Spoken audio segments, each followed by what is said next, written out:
എന്നും ഒരേ രീതിയിലുള്ള ചായ കുടിച്ച് മടുത്തെങ്കിൽ നമുക്കിന്നൊരു പുതിയ ചായ ട്രൈ ചെയ്യാം. ഇപ്പോൾ ഹോൾ സ്പൈസസ് ഒക്കെ ചേർത്തിട്ടുള്ള ഒരു ചായയാണിത് കേട്ടോ.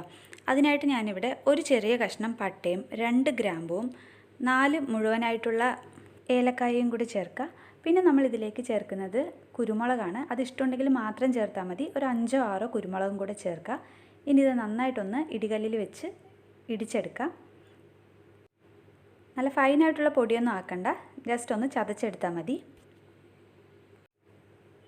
അപ്പോൾ ഇതാ ഇതുപോലെ നന്നായിട്ടൊന്ന് ചതച്ചെടുത്തിട്ടുണ്ട്. ഇനി ഇത് നമുക്കൊരു ബൗളിലേക്ക് മാറ്റി വയ്ക്കാം. ഇപ്പോൾ തന്നെ നല്ല സ്പൈസസിൻ്റെ മണം വരുന്നുണ്ട് കേട്ടോ. ഇനി നമുക്കിതിലേക്ക് വേണ്ടത് ഒരു ചെറിയ കഷ്ണം ഇഞ്ചിയാണ്.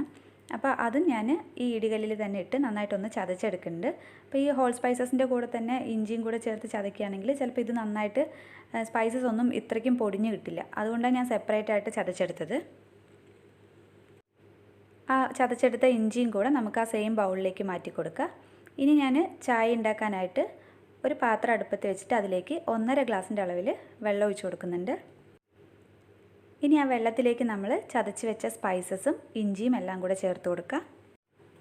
ഇനി അതിലേക്ക് 1 ടേബിൾ സ്പൂണിൻ്റെ അളവിൽ തേയിലപ്പൊടിയും കൂടെ ചേർക്കുക.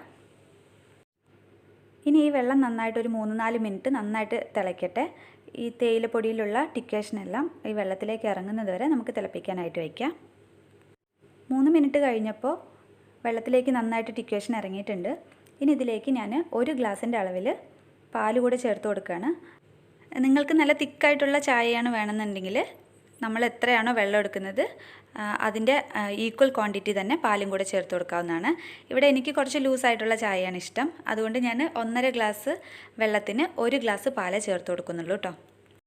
അപ്പോൾ പാലും കൂടെ ചേർത്തതിന് ശേഷം ഇതുപോലെ നന്നായിട്ട് തിളച്ച് പൊങ്ങി വരണം. അതുവരെ നമ്മൾ വെയിറ്റ് ചെയ്യണം. അങ്ങനെ പൊങ്ങി വന്നതിന് ശേഷം നമുക്കിത് അരിച്ചെടുക്കാം. നമ്മുടെ ടേസ്റ്റി ആയിട്ടുള്ള മസാല ടീ ഇവിടെ റെഡി ആയിട്ടുണ്ട്. നമ്മൾ സാധാരണ കുടിക്കുന്ന ചായയിൽ നിന്നും നല്ലൊരു വ്യത്യസ്തമായ ടേസ്റ്റാണ് ഇതിനുള്ളത് കേട്ടോ. അപ്പോൾ ഇനി നമുക്കിതിലേക്ക് ആവശ്യത്തിനുള്ള പഞ്ചസാരയും കൂടെ ചേർത്തിട്ട് നന്നായിട്ടൊന്ന് പതഞ്ഞ് വരുന്നത് വരെ ആറ്റിയെടുക്കുക. ഞാനിവിടെ 3 ടേബിൾ സ്പൂൺ അളവിൽ പഞ്ചസാര ചേർത്ത് കൊടുത്തിട്ടുണ്ട്. നമ്മുടെ വീട്ടിൽ ഗസ്റ്റൊക്കെ വരുമ്പോൾ നമ്മളൊരു വെറൈറ്റി ആയിട്ട് ഇതുപോലെ മസാല ടീ റെഡിയാക്കി കൊടുക്കുകയാണെങ്കിൽ തീർച്ചയായും അവർക്ക് ഇഷ്ടപ്പെടുന്നതായിരിക്കും.